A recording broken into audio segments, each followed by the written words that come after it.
সবাইকে স্বাগত জানিয়ে আমার ভিডিওটি শুরু করছি।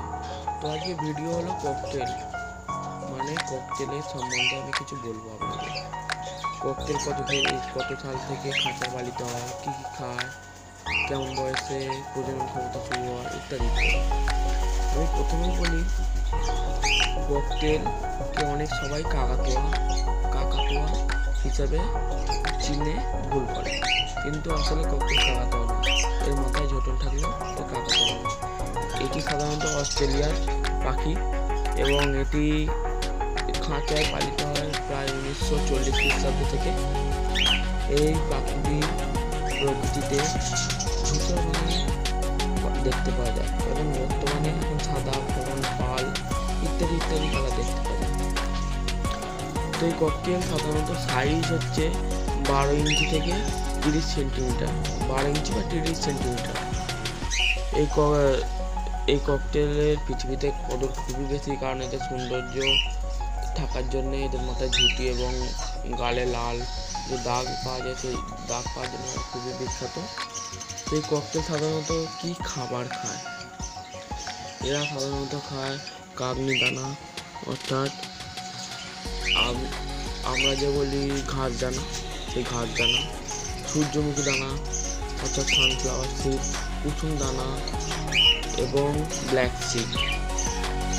ককটেলকে কিন্তু প্রত্যেক দিন ছোলা, ডাল, ভুট্টা, অল্প পরিমাণে বিদ্যুৎ দিয়ে তাদের খেতে দেওয়া উচিত এবং সপ্তাহে 2 থেকে 3 দিন শাক, যেমন বরবটি, বিনস ইত্যাদি শাক দেওয়া উচিত। বদ্রিপাখির মতো ককটেলকে সমুদ্রের ফেনা, সন্দক, নুন বা কাঠকয়লা দিলে এরা ক্যালসিয়ামের যে ঘাটতি হয় সেটা পুষে নিতে পারে। তো ককটেল বাচ্চাবেলায় যখন থাকে অনেকে নর বা মাদা হিসাবে চিনতে ভুল করে, কিন্তু এরা এই ককটেল 6 থেকে 7 মাস বয়সে এরা ফুল মোটামুটি একদম নর মাদা চেনা যায়। এই ককটেল 6 মাস বয়সের উপর বয়স হলে যখন ওই খাঁচার সামনে বা ককটেলের সামনে আপনি সিজ দেবেন, তখন দেখবেন যে নর যে পাখিটি আছে ওই পাখিটিও সিজ দেবে। তো ককটেলের নর মাদা চেনার ভিডিওটি আমি পরে দিয়ে দেবো। আমি প্রথমে বলি, ককটেল 12 থেকে 13 মাস বয়সে এরা প্রজনন করার জন্য হাব করলেও এদের প্রজনন ক্ষমতা সেই সময় হয় না। এদের প্রজনন ক্ষমতা শুরু হয় 12 থেকে 15, দেড় বছর থেকে 2 বছর বয়সের মধ্যে। তখন 2 বছর বয়সের পর বা 1.5 বছর বয়সের পর হাড় বা আপনার বক্স বা হাঁড়ি যা খুশি দেওয়া ভালো, কারণ তার আগে ব্রিডিং করানো ভালো নয়। তো এই ককটেল একসঙ্গে অনেক জোড়া থাকে, কিন্তু আমার মতে একটা খাঁচা এক জোড়া করে রাখা খুবই ভালো। তার খাঁচার সাইজ হচ্ছে 4 ফুট বাই 2 ফুট। তখন এই ককটেল 12 ইঞ্চি যে হাঁড়ি পাওয়া যায় সেই হাঁড়িতে এরা ডিম পাড়ে এবং সেই হাঁড়ি ফুটো হতে হবে 2.5 থেকে 3 ইঞ্চি। এবং এই ককটেলকে একটু ভালো যত্ন করতে হবে, যত্ন করলে এরা 5 থেকে 6টা ডিম পাড়বে এবং ডিম পাড়ার পর 18 থেকে 21 দিনের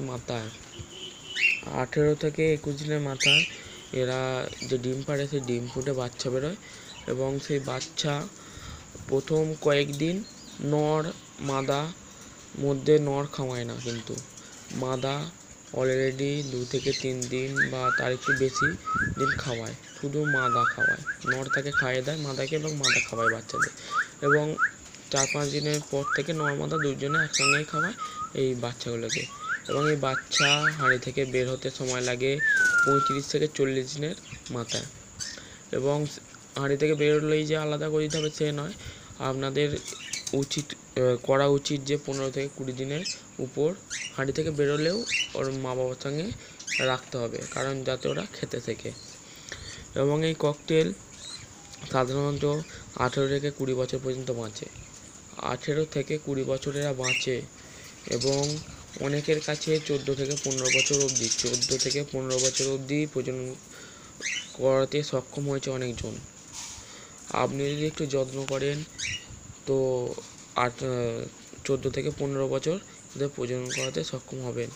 তো আমার কাছে যে ককটেলগুলো আছে দেখছেন, সবই আমি মোটামুটি হ্যান্ড টেম জাতীয় করে ফেলেছি, মানে হাত দিলে কামড়ায় না, হাতে বেরোয়, তো দেখতেই পাচ্ছেন। তো আমি নেক্সট ভিডিওতে বলবো যে হ্যান্ড টেম কী করে করতে হয়। এবং আমার ভিডিও যদি পছন্দ হয় লাইক দেবেন, কমেন্ট করবেন, এবং যদি নতুন হয়ে থাকেন যাতে সাবস্ক্রাইবার করবেন যাতে, এবং পাশে থাকা বেল আইকনটি টিপবেন যাতে সবার প্রথমে আপনি ভিডিওটি